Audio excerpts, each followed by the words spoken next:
Hello and welcome back to the mysterious thief Forget-Me-Not.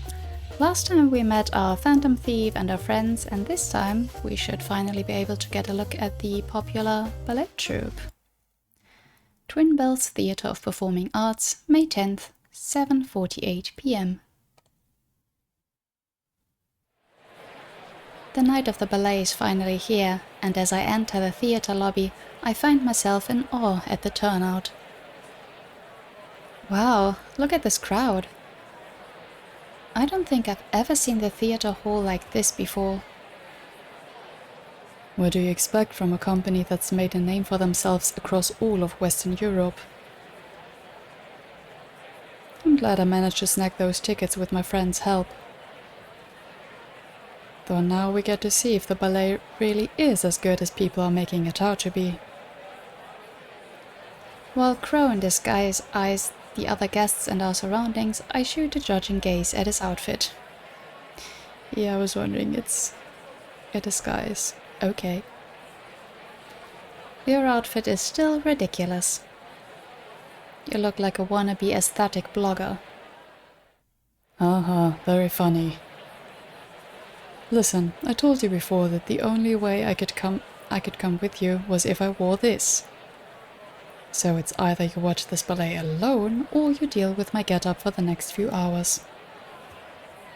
You never said anything about not making fun of it, though. Touché, you little brat. We still have some time before it starts, so let me know when you're ready to find our seats. Sure thing. Okay, yeah, we're gonna get to look around. People. I look around the lobby again at all the different people that are here for the performance. The well-dressed ones here to make a statement, the more casually dressed folks that are just here to enjoy the show. I even spot some reporters sprinkled around to tell the city about what tonight had to offer. And of course, littered around the theatre en masse, security. I've wanted to do at least one heist here in the theatre, but the amount of security they have here is nuts. Crow told me that he's only had a small handful of jobs related to the theatre, and that they were all a hassle. One day I'll live my dream of making a graceful entrance on the stage itself. One day. Sure. Okay, let's keep talking to Crow to the end. Ticket booth. Even right before the show, people are lined up to try and see if there are any tickets left. Hoping for cancellations or maybe seat upgrades, these people patiently wait in line to try their luck for the night. Meanwhile, I noticed the prices and squint at them. Are ballet tickets normally so pricey? I think they are. I've only went to one before, but yeah. Yep, and there's a special reason they sold so fast as well, see? Crow points me towards one of the larger signs near the ticket booth that reads, Pavlova Ballet Company celebrates 40 years. Thank you to all who have been a part of our performances in the years past. 40 years is quite something, yeah. 40 years, huh? That's quite a while. Yep. Apparently they had originally started in Russia, but moved out to accommodate their still skilled dancers over here in Western Europe. I'd say it worked out for them pretty well. That's pretty neat. Would you ever want to travel outside the country together? Maybe see some sights?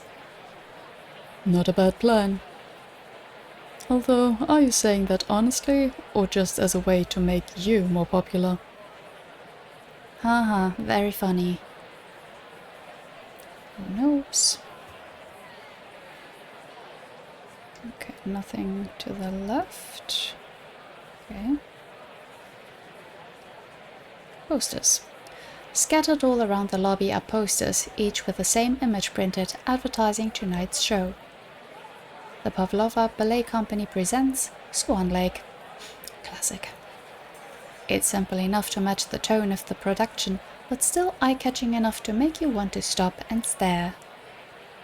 Crow walks over to eye it, then looks over at me. How much do you know about the ballet? All I really know is the basic story, but I've never seen the ballet itself. The lineup is pretty impressive though. It was probably hard to get that many people to our city. Wait, what? Crow pulls out the pamphlet about the ballet he brought with him and flips to the cast section, his face growing a bit paler after reading it. Wait. Did you think there was gonna be less? Maybe. It's a big ballet though. How did you not realize that? He shoves the pamphlet into my hands and pinches the bridge of his nose in frustration. This job is gonna be harder than I thought. Good luck. What, he thought this was like a 10 dancer thing or what? Of course it's big. Okay, I guess that was everything, so let's talk to Crow. What's up, kid? I'm ready to go in, just talk to Crow. Let's try talking to him first. Thank you again for the tickets. Though I never knew you were a ballet kind of guy. Excuse you, I'm a connoisseur of the performance arts. That's why you knew that we... Well, okay. But I'm also gathering some info. Is it for that new job you got? In a way, yeah. I'm using this show to get a first impression of what I'm supposed to be doing. I imagine you're not gonna let me know the details until you're absolutely sure. Correctamundo. Fair enough. Okay, then I guess we can go in. I'm ready to go in. I'm ready to head on in. Alright, let's go find our seats then. Tickets in hand, Crow and I make our way to the doors that lead to the heart of the theatre. Entering the large and imposing main hall, I feel the mood subtly shift to match the environment. People that were chatting loudly to each other outside are now whispering in hushed tones, respecting their surroundings, but still eager for the performance to start. We manage to find our seats amid the mood lighting and get comfortable. Even with how you got these tickets, these spots aren't that bad. I was worried we'd be super uncomfortable.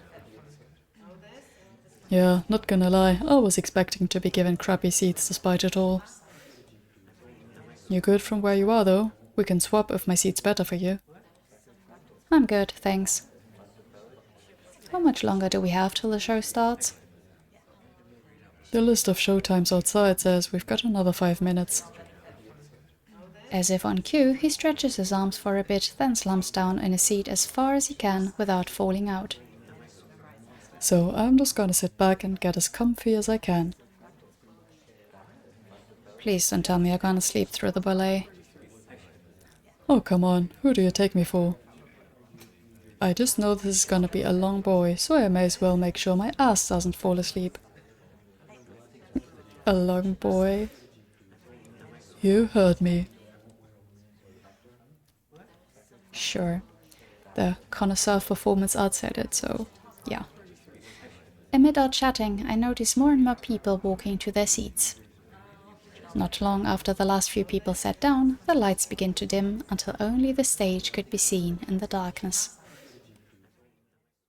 The ballet was finally starting. Swan Lake, the timeless story about hope, devotion, despair, and the road in between. Prince Siegfried. Bound by responsibility, the story begins because of his unwillingness to let his future be decided for him. And Odette, the isolated queen of the swans who is unsure of him at first, but soon falls for the impulsive prince. Facing love, betrayal, and heartache, these two unintentionally change each other's lives forever as they strive for what they believe in. Although even without any knowledge of the source material, I feel anyone would be in awe as they watch the ballet unfold. With the graceful dancing and the music that heightens the mood, I begin to understand the hype this show has had this past week. Especially with how skilled the lead dancers are. But as it goes on, I find my attention taken away from them to someone else. In the middle of the scene on the lake, my eyes are drawn towards one swan in particular. Blonde hair, and looks to be the tallest dancer on stage, lowering herself to not draw attention. I'm not sure why, but I can't help but keep my gaze on her instead of on Siegfried and Odette, who are supposed to be the stars of the scene. She dances just as well as the other girls, is dressed the same. There's nothing about her that inherently stands out. But no matter how hard I try, my eyes continue to gravitate towards her, sparkling more and more. I can't explain it, and I don't know why. But something is drawing me to her. Of all the dancers to be captivated by, I wasn't expecting one of the regular swans, not the Signets, not even Odette herself, to be the one. In the corner of my vision, I see Crow giving me a confused look, and I turn away reflexively, trying to save face and enjoy the rest of the show. As the scene on the lake comes to an end, I feel a sense of longing watching that one dancer leave the stage. But the ballet continues, and the rest of it is just as lovely as the beginning, if not more. Interesting. I did see in the game's description that a ballerina would be one of the main characters, but I thought she would be the main dancer here. Interesting. The final scene comes to a close, and the theatre breaks out into a thundering applause, breaking the silence the audience held during the performance. That was really good. I loved how eccentric the scene at the party was. What about you? Yeah, right. Crow gazes back at the stage, staring at the dancers as they bow for their curtain call. What's up?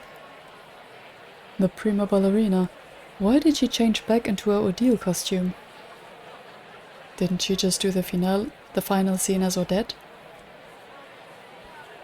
I look at the ballerina in question and, sure enough, she's changed out of her white Odette costume into the black Odile one. Huh, that is strange. I wonder if it has anything to do with... Before I'm able to finish my thought, a loud and boisterous voice I'm familiar with echoes throughout the main hall. Good evening, ladies and gentlemen. Appearing center stage like he's the star of the show is none other than Max himself. I am Maximilian Andrew Wilkinson, co-owner of the Wilkinson Museum of Art and History. Some of you might be aware that I have a very special exhibit planned for our esteemed museum. Well, I am here today to finally announce it. The show I and the Pavlova Ballet Company have been working so diligently to share with you all.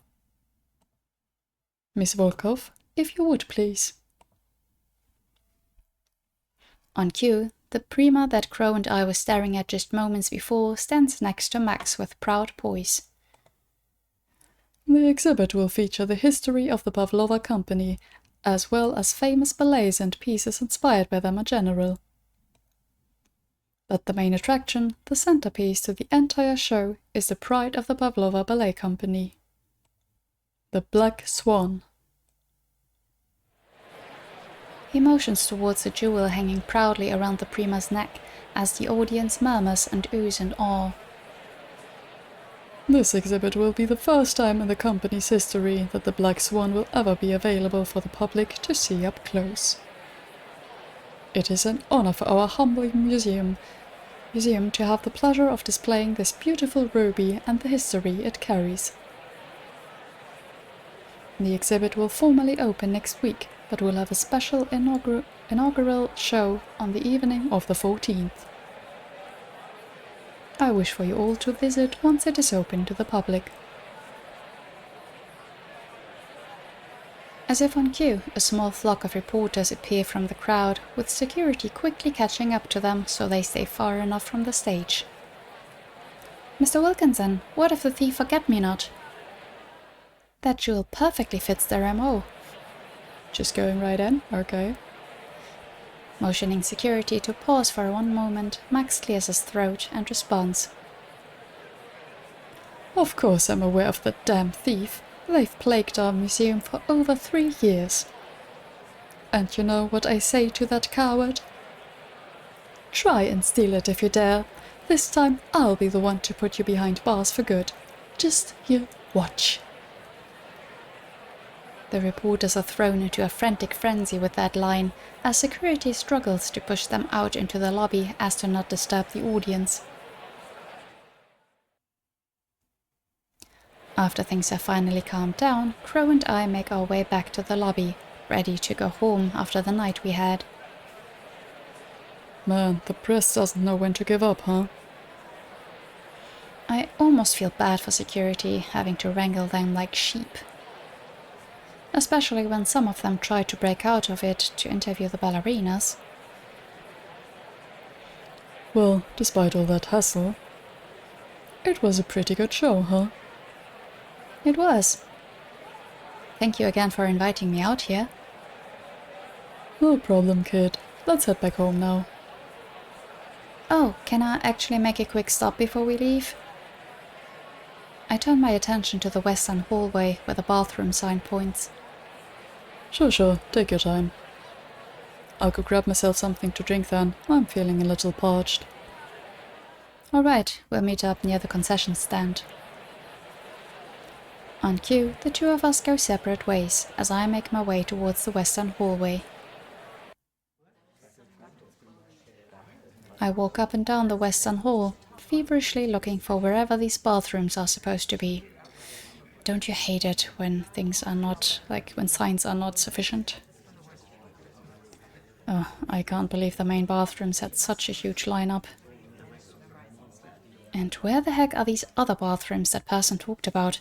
I'm practically in the changing rooms at this rate. Yeah, that's not great.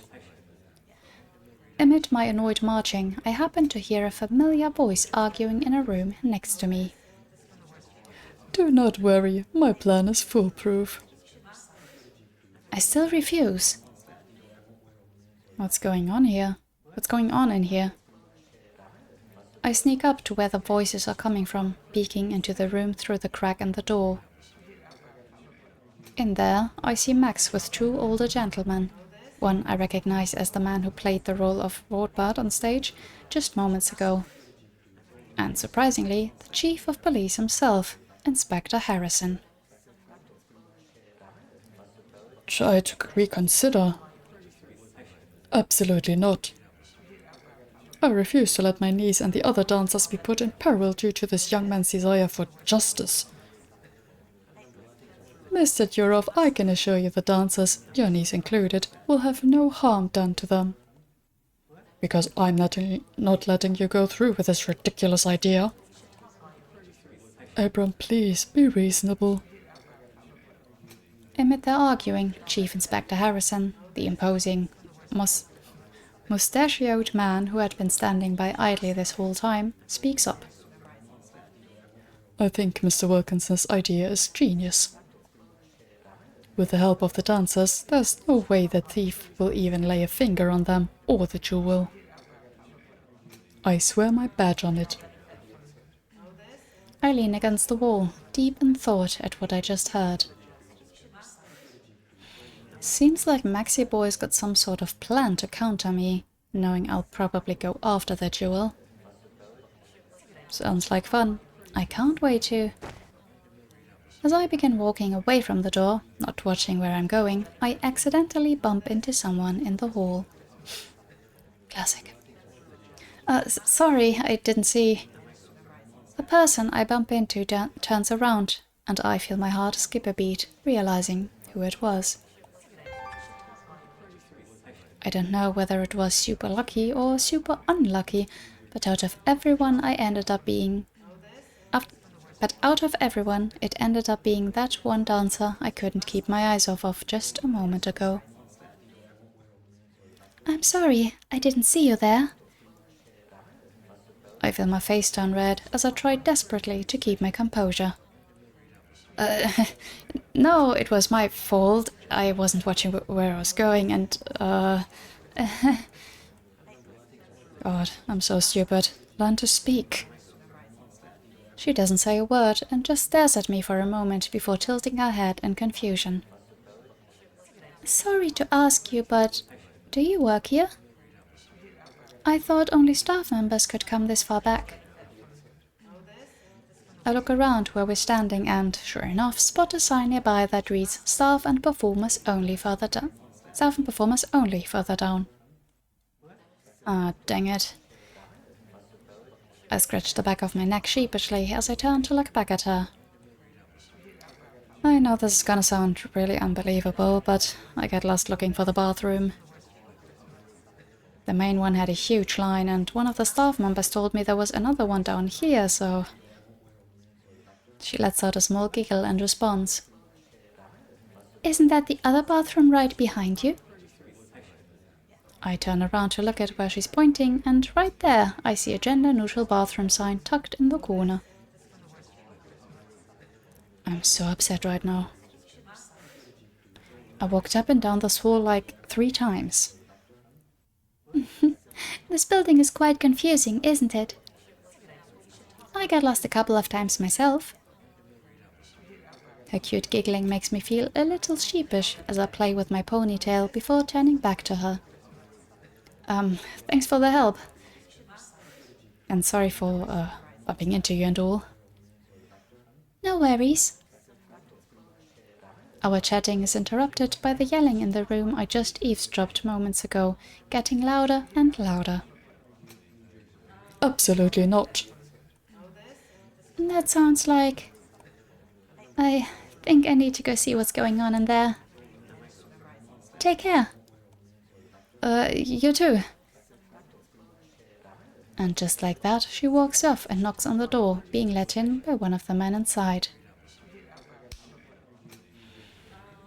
I begin to make my way towards the bathrooms before stopping, my palm slapping my face faster than I imagined. I didn't ask her name. Well, I think what we can infer is that she's probably the niece that one dancer talked about, right? That one gentleman. I'm so dumb.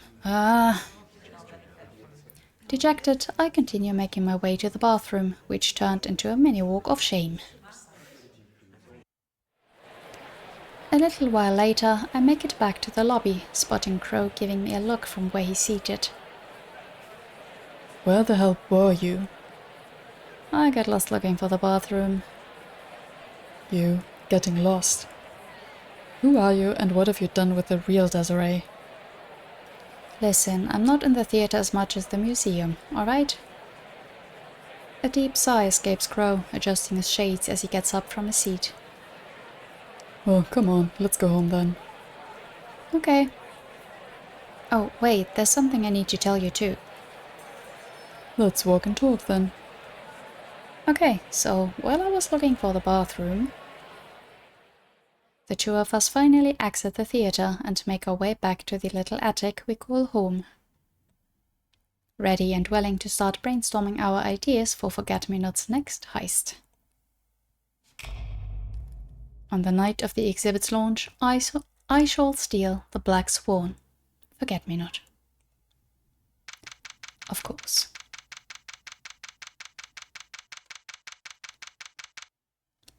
Wilkinson Museum of Art and History, May 14th, 10:25 p.m. Fast forwarding right to the opening, okay. The night of Max's exhibit has finally arrived. As usual, due to the calling card I sent the Wilkinsons, a large crowd grows at the foot of the museum, anxious for tonight. Soon enough, the usual formation is here. Fans in the crowd holding banners, flags, and whatnot. TV crews ready to try and deliver tonight's show to everyone watching from home. Everything down there is set for the night's festivities. Meanwhile, Crow and I go through our usual pre-heist song and dance. Swapping in with security, creating a handful of escape routes, yada yada yada. Looking out towards the energetic and excited crowd of people down below, I pull out my walkie and call up Crow, who is sitting comfortably in the security room. So her doing all this, the Phantom Thief thing, is risky enough, but Crow swapping in with security at the same museum several times, and he's not been caught yet? Okay. Everything is good up here. How are things on your end? Same down here, kid. Just setting up the blind spot cameras before switching over to our main attraction. Excellent. I'm a little concerned, though. We still haven't seen what Max was planning for tonight yet. No worries, kid. I'll holler into the walkie the minute I see anything weird. He suddenly pauses, with frantic tapping on the security room's control panel following.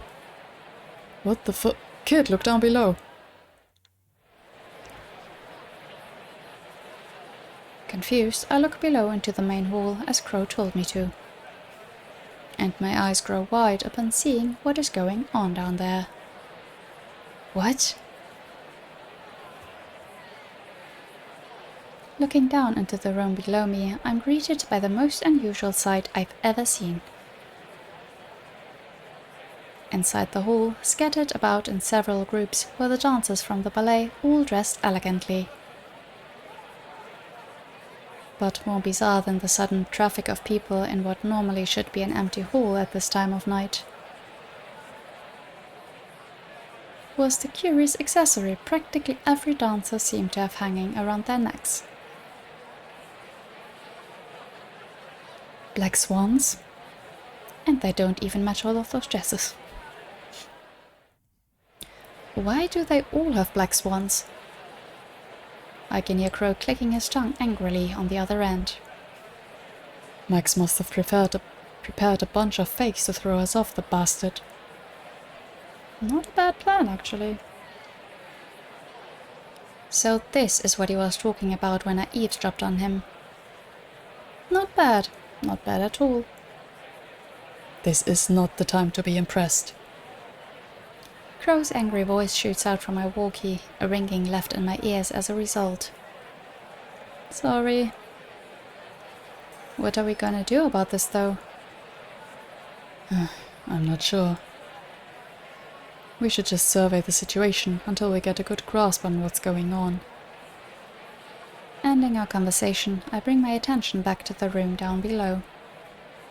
Scanning the premises top to bottom until I spot Max himself, along with his father Sir Wilkinson, Chief Inspector Harrison. I did not give clearance for this. And a very angry Detective O'Malley. Any decisions about what course to take against Forget-Me-Not are to go through me at all times. Being the lead investigator on this case isn't just a title. Detective Aidan O'Malley, my favorite member of the force.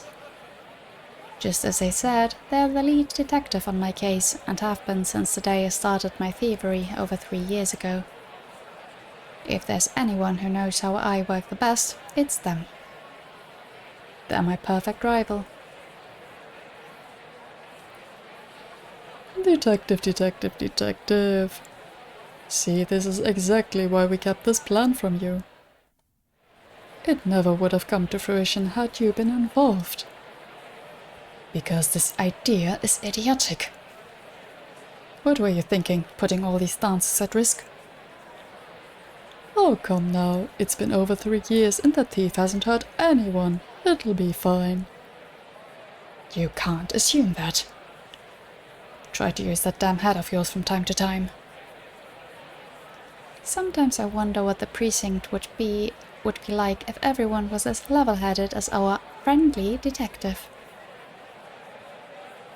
As the arguing below continues, I pull out my walkie to contact Crow on the other end. Do you want me to provoke him with a calling card? He might spill something if I do. That might work. Alright, go chuck one at him and see what happens. Just be sure not to hit him this time, alright? No promises. I was about to say the same thing. Getting the okay from Crow, I pull out a blank index card from my inner coat pocket and start writing a message to our opponent down below. Finishing it off with my iconic signature, I delicately open the window and fling it inside. Has no one ever thought to secure the roof? Huh.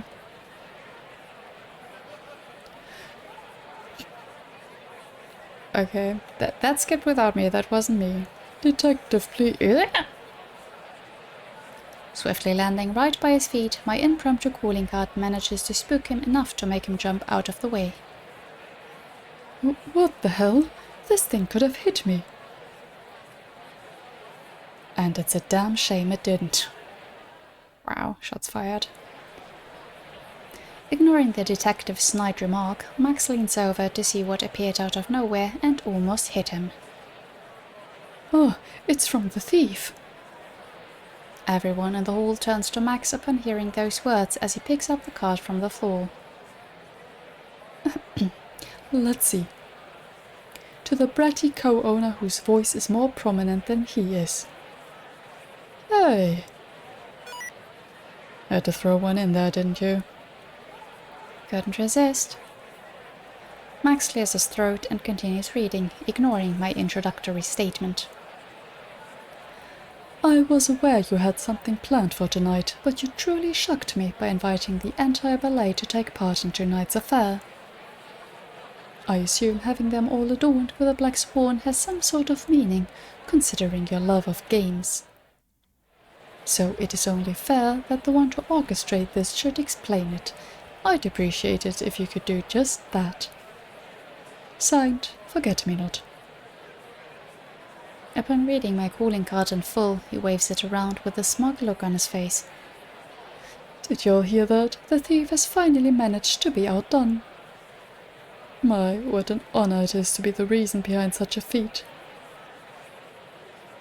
Instead of boasting, how's about you finally explain what is going on tonight?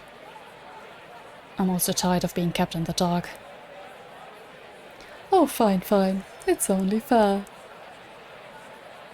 After handing my card over to the detective, Max loudly clears his throat, projecting his voice across the room for everyone to hear. Oh, dear Forget-Me-Not, wherever you are at the moment, I have a little game prepared for you, just as you said. And it is as follows. As you may have already guessed, practically every dancer in this hall has been given a black swan to wear.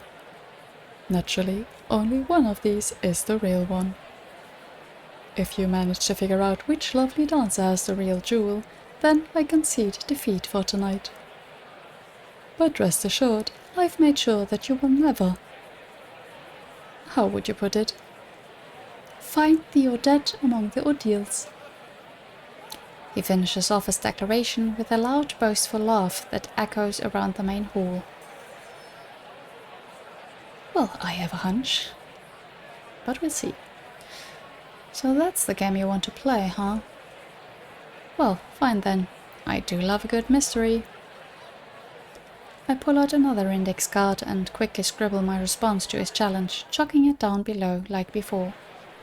And no one sees where it's coming from? Okay.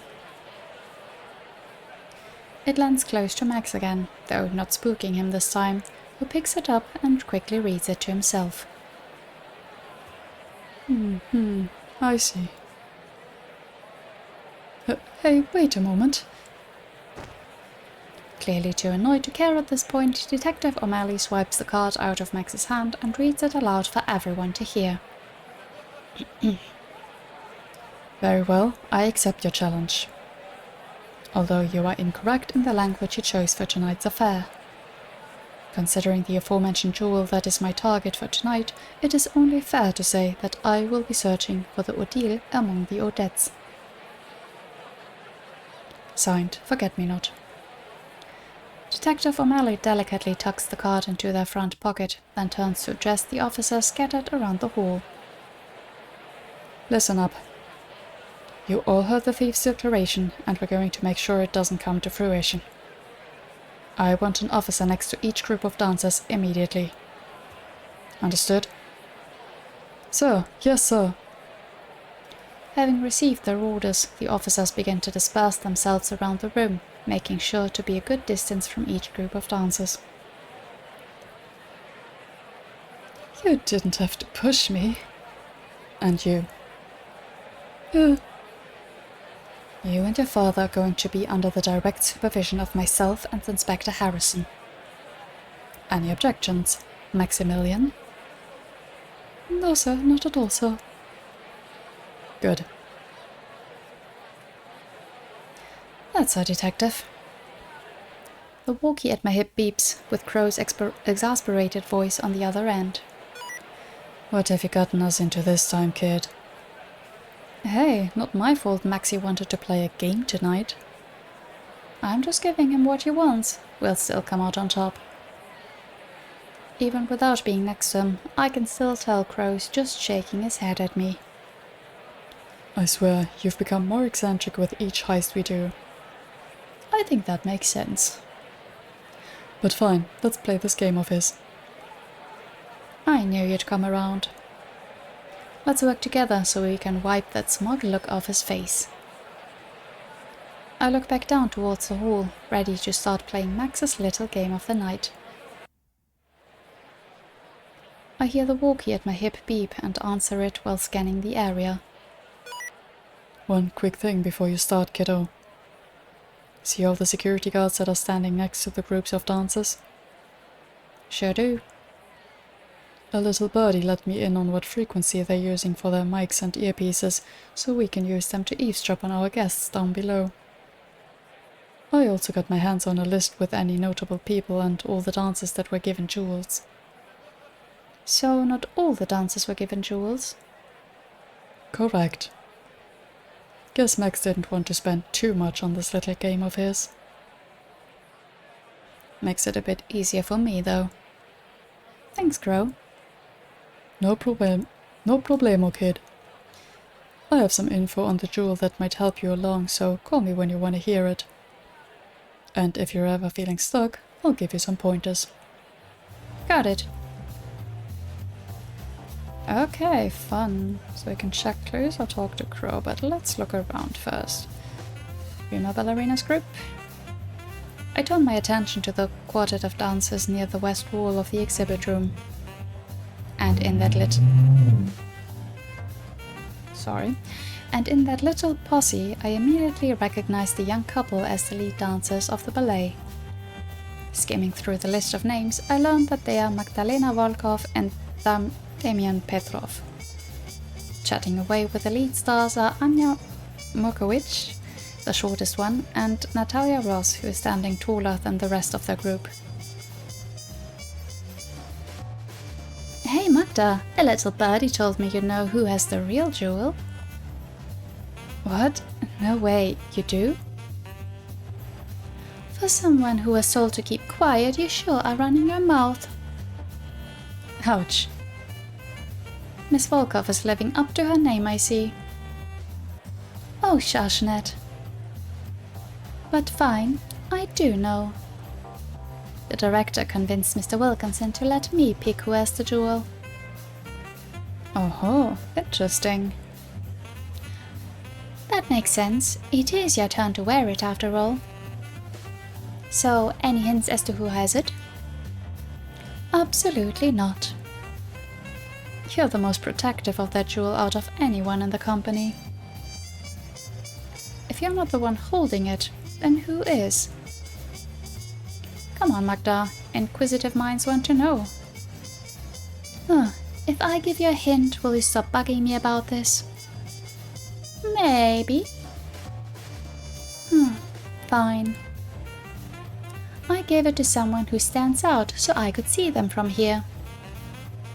Miss Volkov turns her head away with a huff. And I'm not saying any more. Oh, very interesting. But how does anyone stand out? We're all dressed similar-ish. I'm so confused.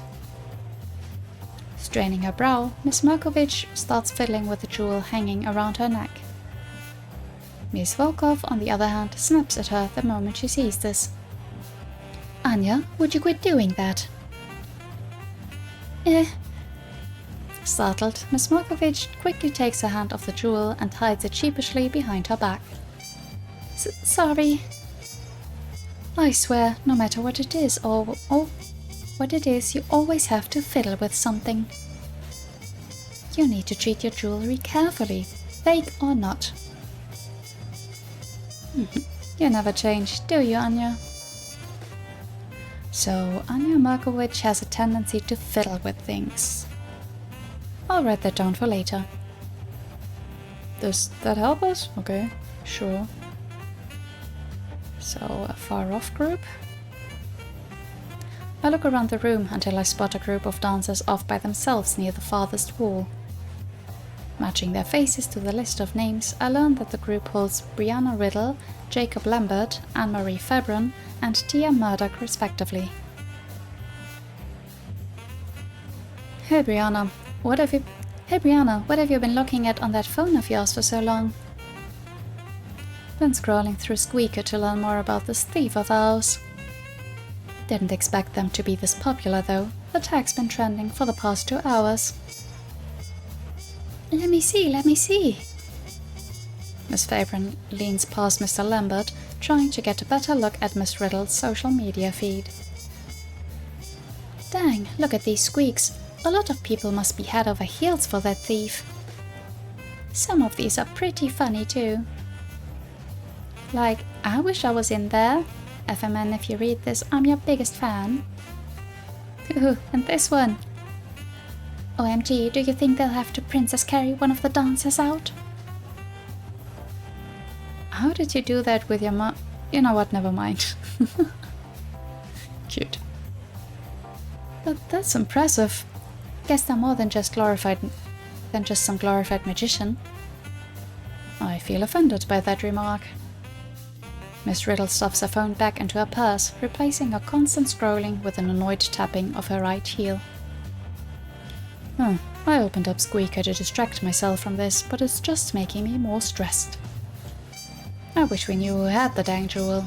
Why'd they have to keep it a secret from everyone? I can kinda understand why. To trick your enemy and all that. Though I imagine whoever has it is even more stressed than you are, Bree. Miss Murdoch places her hand on her chin, staring at her colleague in a comical manner. Unless Brianna's the one that has it, hence her being so nervous. Oh, shut up, Tia. What are you, the next Holmes?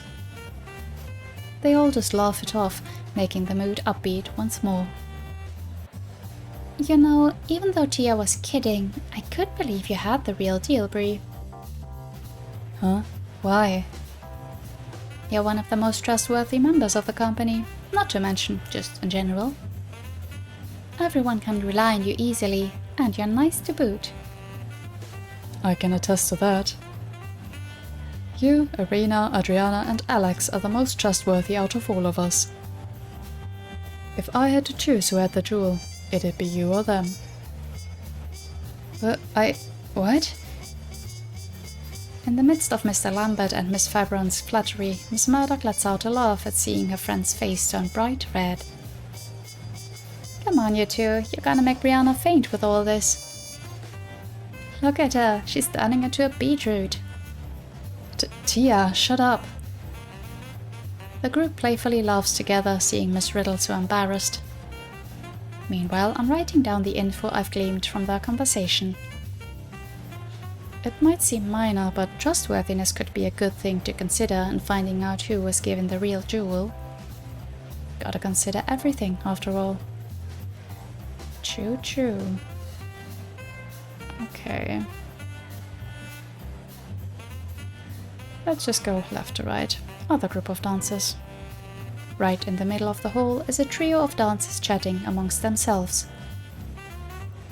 In their group, I learned there are Emilia Gray, Adriana Hill, and Alex Hayes, respectively.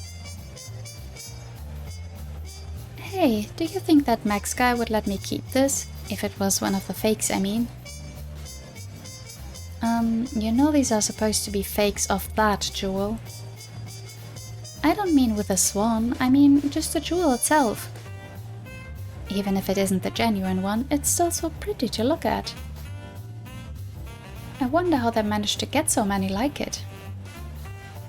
Miss Hayes, who has been silent this whole conversation, looks at her own and Miss Gray's jewel with intrigue.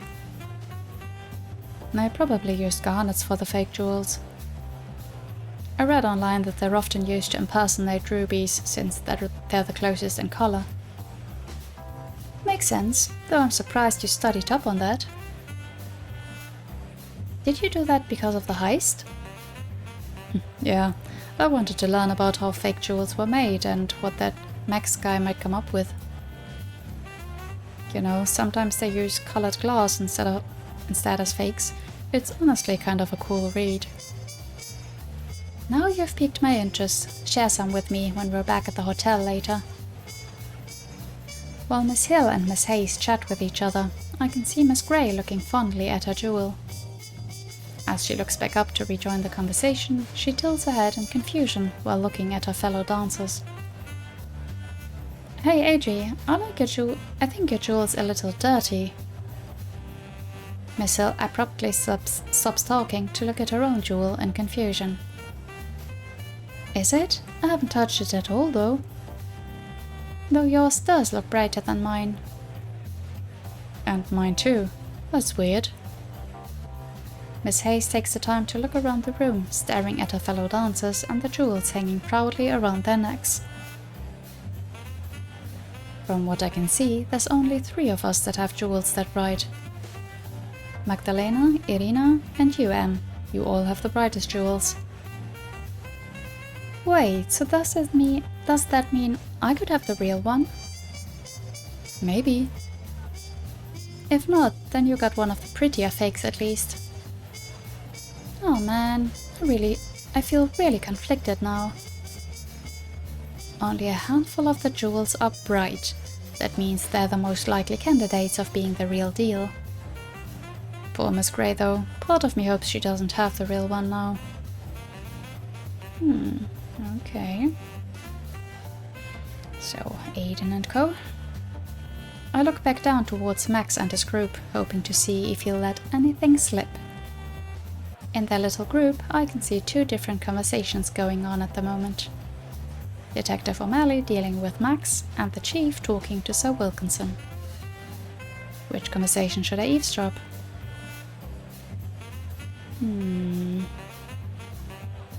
Could both be interesting. I'm gonna go... Maybe, I assume we can do both, but yeah, let me hear Chief Harrison and Sir Wilkinson. The older gentlemen are a stark contrast to the younger duo next to them, as the 2 of them joyfully trade quips with one another. And I thought for sure the old man was about to pop a left hook right in his face. Oh, what a tale.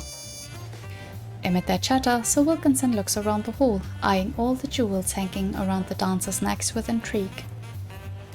You know, this is the first time Max has done something like this. I'm quite impressed at the hard work he put in to get all this ready. Oh, certainly. We worked together with the ballet company for ages to make sure everything was perfect. You wouldn't believe the details that went into making all the fakes. Oh, I can only imagine. Although I'm more impressed he managed to convince the director to take part in this, knowing full well how much the jewel means to the company. Is there some sort of agreement they made while making their arrangements? Nothing can get past you, sir. But yes, a few conditions were made by the director that had to be followed for this whole plan to exist. He wanted to make sure that someone who knows the worth of the jewel handled it, so no one in the force has the jewel. Does this include yourself, Inspector? Naturally. I see. What perfect sense. The older gentleman continued to chortle on as I pull out my phone to jot this new intel down. No one in the police force has it, huh? Makes sense. You wouldn't want someone you don't know handling something that important. Yeah, I didn't expect that. I think it is one of the dancers. So can we get the other conversation?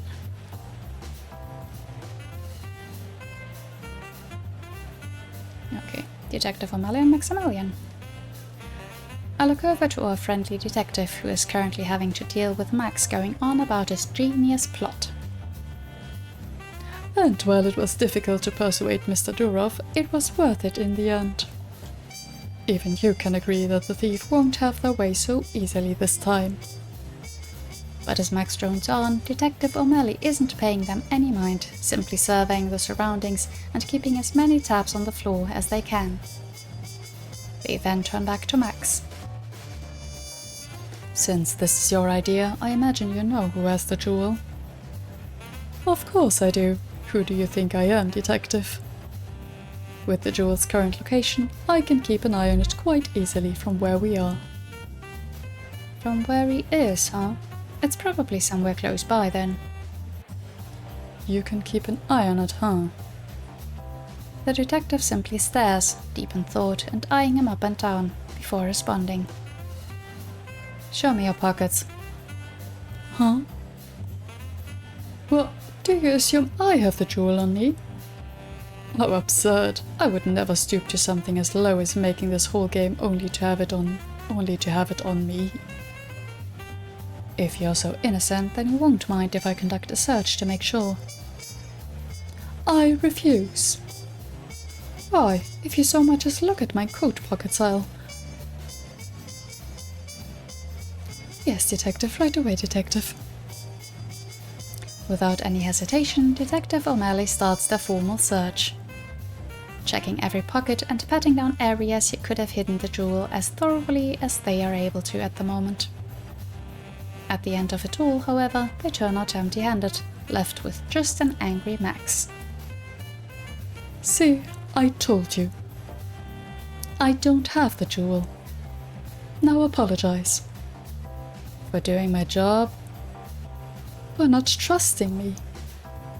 Am I really that untrustworthy? No comment. Oh boy. Clearly offended by the detective's bluntness, Max turns away, refusing to speak with them anymore. Though the detective pays no mind, as they return to scanning the room top to bottom from their current location. Okay, anything else on the side? I have to be careful so I don't... my cursor somewhere doesn't belong. There she is, the blonde dancer. Off in the corner of the hall, I spot two figures chatting on their lonesome. The older gentleman I eavesdropped before, who was against this idea, and... it's that dancer from before, the really pretty one. I look through the list of names Crow gave me until I spot her in the list. Irina Lebedev. Irina, huh? I finally know her name. I just wish it was from actually asking her, though. Amid my giggling, I noticed the jewel hanging around her neck snapping back into reality. Right, the heist. Focusing my attention back to the task at hand, I listen in on the conversation she and the man next to her are having. Try not to look so worried. How can I not, Inka? This whole situation is just simply absurd. I can't believe you and the other dancers are being put through this. You know what the director is like when his mind is set. He and Mr. Wilkinson meshed well. Unfortunately so. Mr. Durov sighs before giving a worried glance to the jewel hanging proudly on Miss Lebedev's neck. I wasn't even allowed to know who has the real jewel. All I can hope for now is that security will do its job and we can go back to the hotel in peace. As Miss Lebedev tries to ease Mr. Durov's worries, I notice that, compared to everyone else, she is quite tall.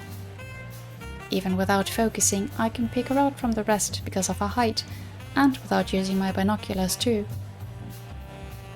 I knew she was tall when I bumped into her in earlier, but it's even more obvious when she's dressed in civilian wear. Well, I think that's everything we can look at. Nothing else here, yeah? So, let's check our clues. Oh. People? Oh, we even have some profiles for them. Fun. So next is co-owner of the Wilkinson. I don't know if I want to go through all of them. Orchestrate this puzzle. The owner. Yeah, I mean we know all of this, right? Oh, but it's good to really have a face to everyone, because when it was just the groups, it was sometimes hard to tell who was supposed to be who. Simon was his name, okay. Yeah, that's on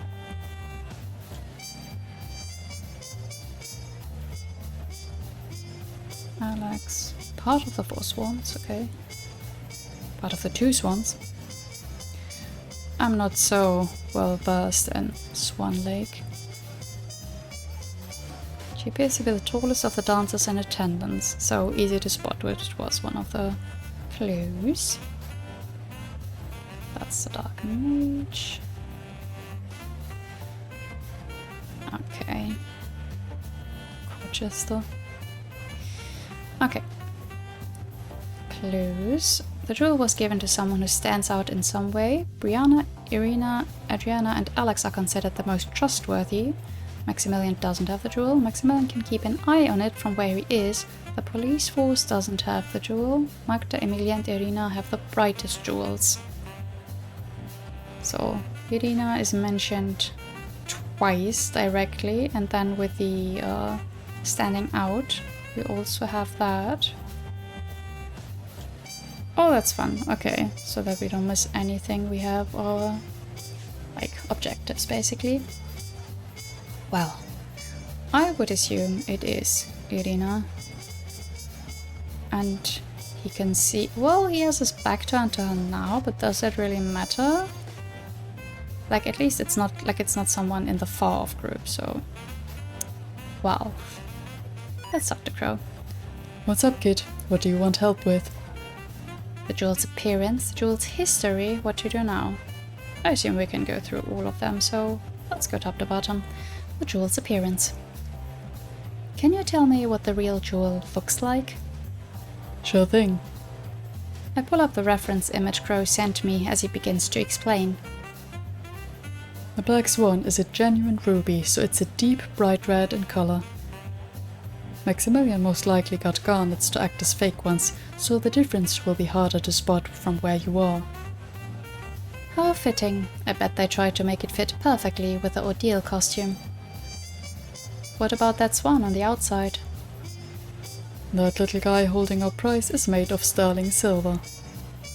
Apparently a renowned jeweler was commissioned to make it, as it needed to be absolutely perfect. Sterling silver, huh?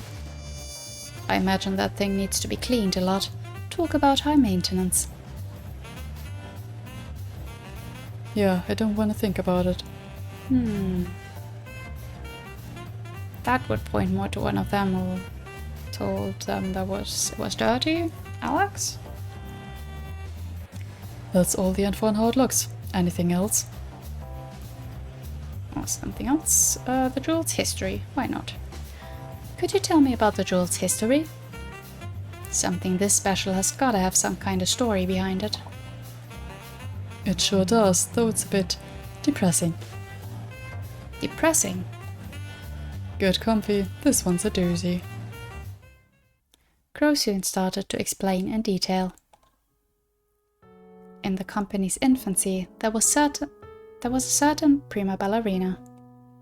She was ecstatic, having just been given the honor of being the prima right before the company's upcoming production of Swan Lake.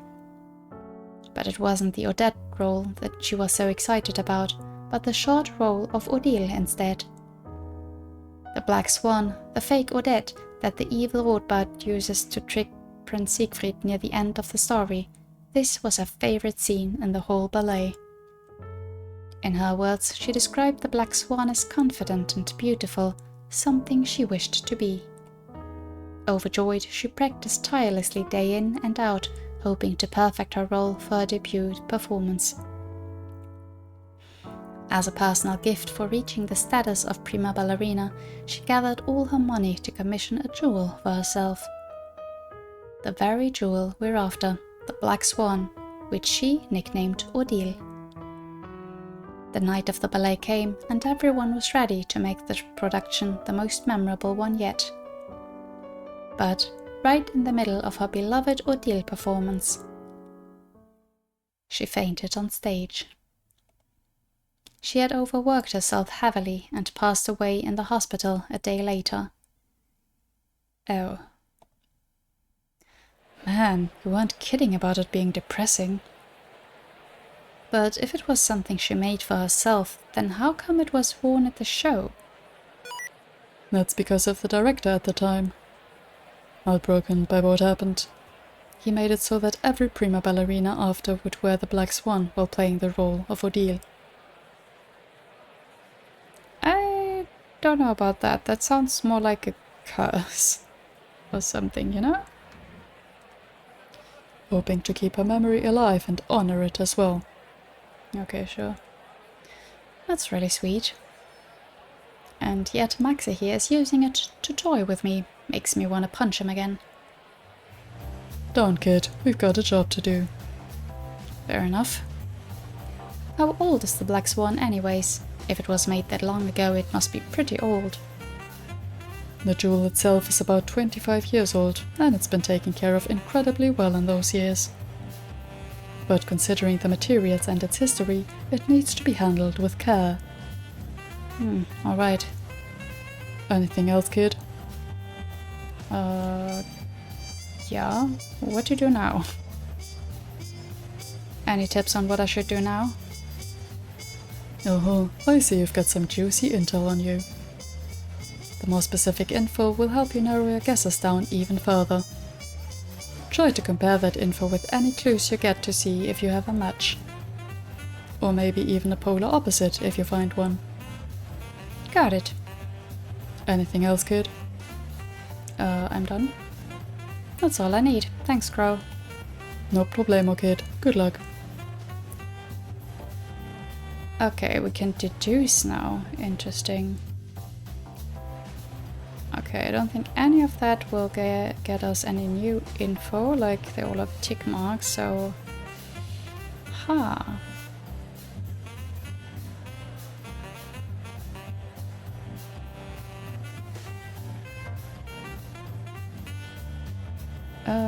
It's at least 25 years old. It just really has to be handled with care. Sterling silver. Do we see them in here? I don't think the pictures themselves are really a clue, but just to be sure when I look again. Often fiddles with things. Yeah, I don't think it's a...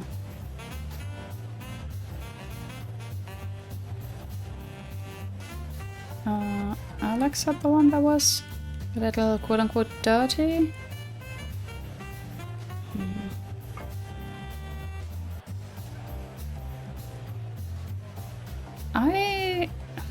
Maybe this is the story playing with me. I would still think it's Irina.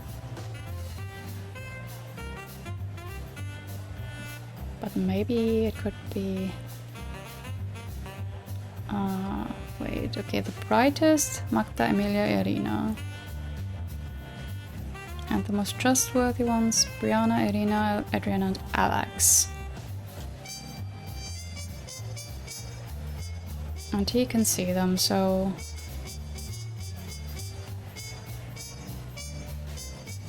Irina or Alex, I would think.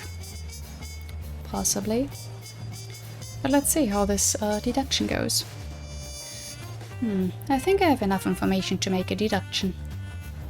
Once I look over my information again thoroughly, I can pick who I think has the jewel from the list on my phone. Let's give it a shot.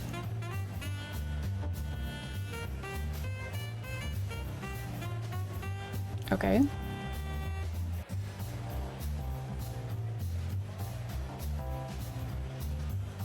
Should we just go with Irina? Or can I also... Can I make a cheeky save? Yes. Okay. So... okay, now we can select her. I'm gonna try. Irina. I look over the information I obtained just to be sure of my line of thinking. Reading through it again, a huge smirk appears on my face, my deduction starting to make sense. So that's how it is. After chuckling to myself, I pull out my walkie to contact Crow, who's been waiting for my signal on the other end. I figured it out, get ready for the next stage. On it. Good luck down there, kid. After he hangs up, I hop into position with a little stretch. Let's finally get the show started. See, detective, I told you. We're at the announced time, and look, nothing. The thief wasn't able to figure out my puzzle, so I win. Huh? This is...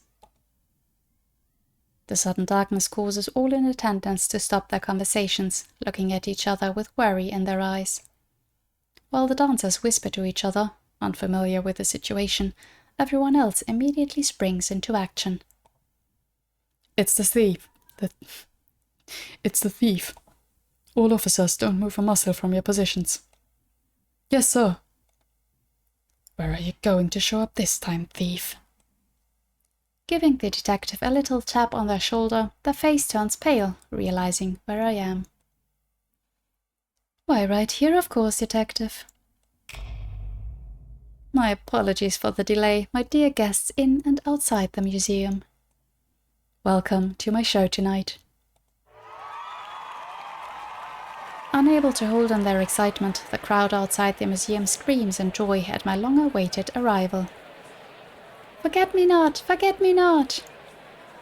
As per usual, the mood outside is a stark contrast to the mood within the museum itself. I turn to the groups of dancers behind me, all whispering nervously to each other as I give them a graceful bow. It's a pleasure to finally make your acquaintance, dancers of the Pavlova Ballet Company. Hold it right there, thief. I straighten back up and stare Detective O'Malley straight in the eyes. A good evening to you as well, detective. So you've finally shown up. I knew this distraction wouldn't keep you at bay forever. You know me so well, detective. In contrast to Detective O'Malley's determination, Maximilian simply stares at me, his face having gone pale. You being here right now, that can't mean what I think it means, does it? That I've solved your little puzzle? Why, yes, it does. I believe you said it yourself. If you manage to figure out which lovely dancer has the real jewel, then I concede defeat for tonight. Was that not what you said earlier, Maxi boy? Maxi boy? Max starts sweating bullets at my jabbing remarks. Meanwhile, I spot Detective O'Malley and a handful of officers trying to hold on their chuckling at my playful nicknaming. Even if I did say that, do you really think I'm just going to let you take the jewel? Security. In the corners of my vision, on cue with Max's statement, I see the numerous officers standing their ground next to their assigned groups of dancers. Instead of being intimidated, however, I can't help but let out a smile, a small laugh. And what are you laughing at this time?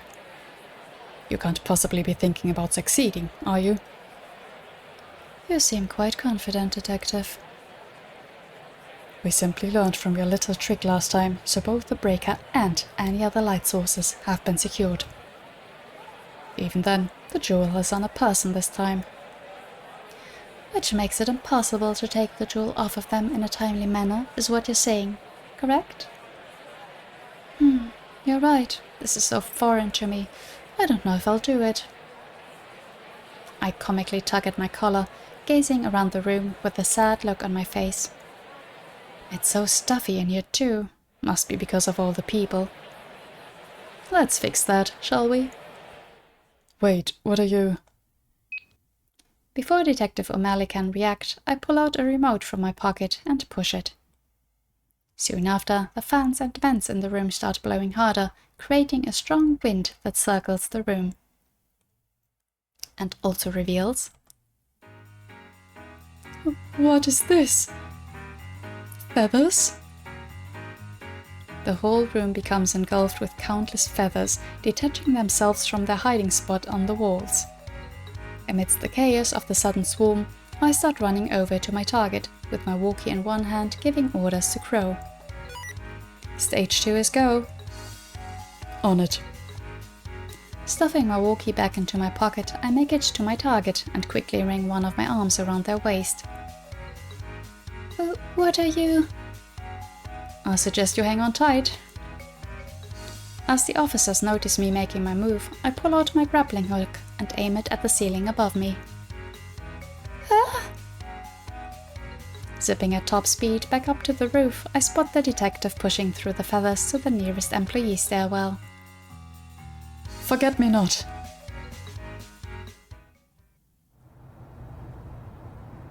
Escaping the chaos in the exhibit hall, I make it to the quiet rooftops away from the museum with Miss Lebedev in my arms. That was easy. Well, we're not... It's not over yet, but... Okay.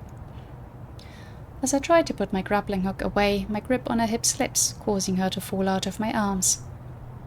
Watch out! I quickly catch her, wrapping both arms around her back as she instinctively wraps hers around my shoulders for stability. Are you alright? I'm fine. Our eyes lock for a brief moment, the glow of the city behind us barely illuminating our faces, as I quickly scramble to get her back on her feet. I'm so sorry about that. You're not hurt or anything, are you? The write-up didn't cause any damage or anything? But Miss Lebedev doesn't give a response. She simply stares at me with a confused look on her face. And then the most bizarre thing greets me afterwards. She lets out a cute laugh, the first I've ever heard like it. I was expecting her to yell or perhaps fight back, but instead she just laughs. What's so funny? You're so different than what I imagined. The way Mr. Wilkinson went on, I figured you were simply abhorrent. What a word.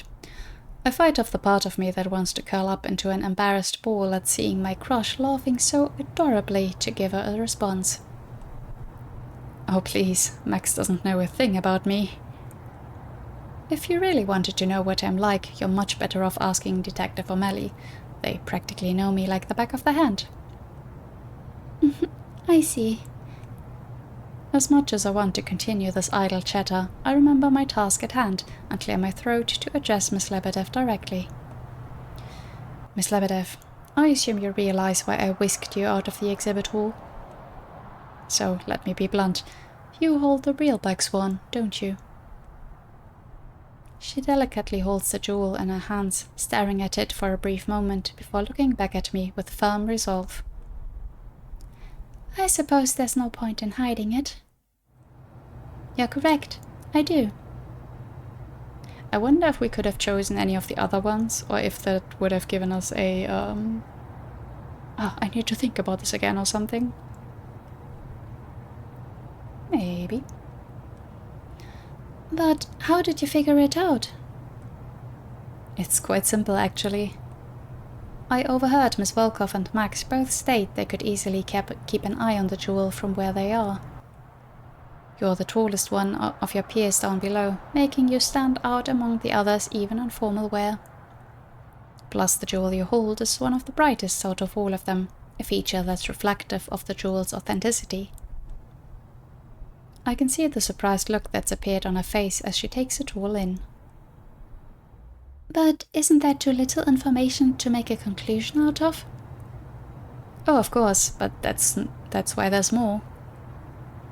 How delicately you handle your jewel comparatively, as well as remarks from your peers that you're considered one of Miss Volkov's most trusted companions.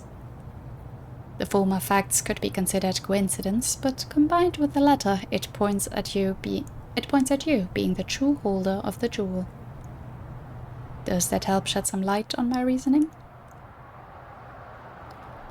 I would say, from my point of view, I mean, not only that, that instant crush that Desiree had, but also just the fact that she went in that backstage room where they were discussing this plan, that's also a big hint, but of course we cannot tell her that. Miss Lebedev blinks at me, stunned silent at my deduction, before finally responding. Wow. You're sounding more like a detective than a thief, if I may be honest. Why, thank you. But... She pauses, turning away to think to herself for a moment, before looking back at me. What will you do now? Take the jewel from me? You've already taken me this far. I'm caught off guard by her blunt yet honest question. After taking some time to think it over, I look back at her with a soft smile. I don't normally do this, but keep it. Huh? You heard me.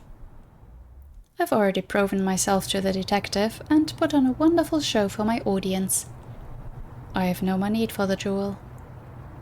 Besides, I pause for a brief moment, thinking about what I should say in the moment.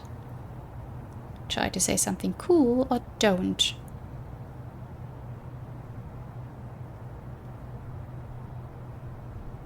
Interesting.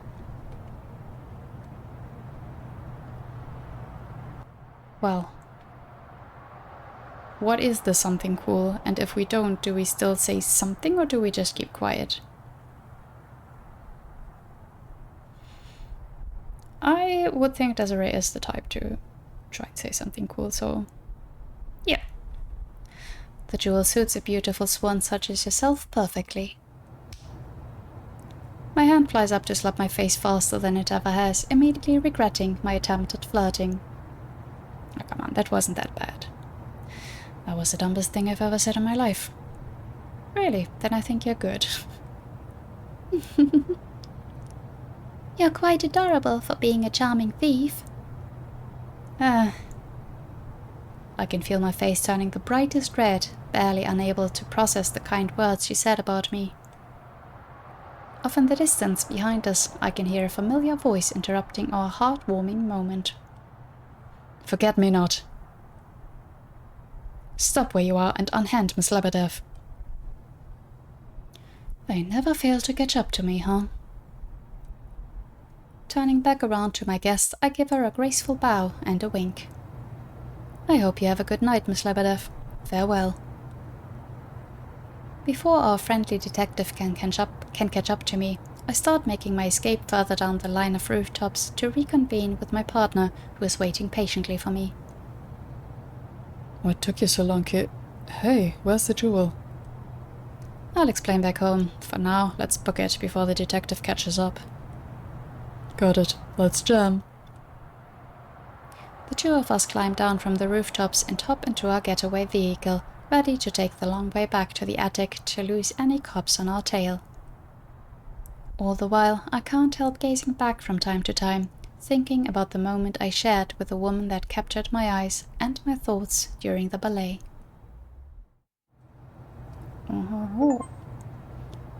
Forget-me-nots, we finished chapter 1.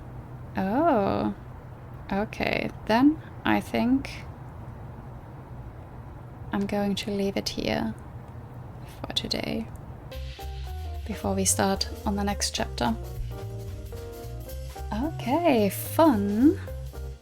We got to see the show. That really looked like a huge theater, so yeah, they must really be popular. But yeah, that was a fun mechanic, having to look around and actually like consider the clues and choose who you want to target. That's interesting. I like that. Also, again, like how the story and the dialogue flows, I still like that quite a lot. But yeah, we did meet our ballerina. Our probably next POV for the next chapter, I think. But we'll find that out next time. That's it for it. That's it from me for today. As always, I'd appreciate if you'd let me know your thoughts in the comments. Thank you so much for watching, and until next time, bye bye.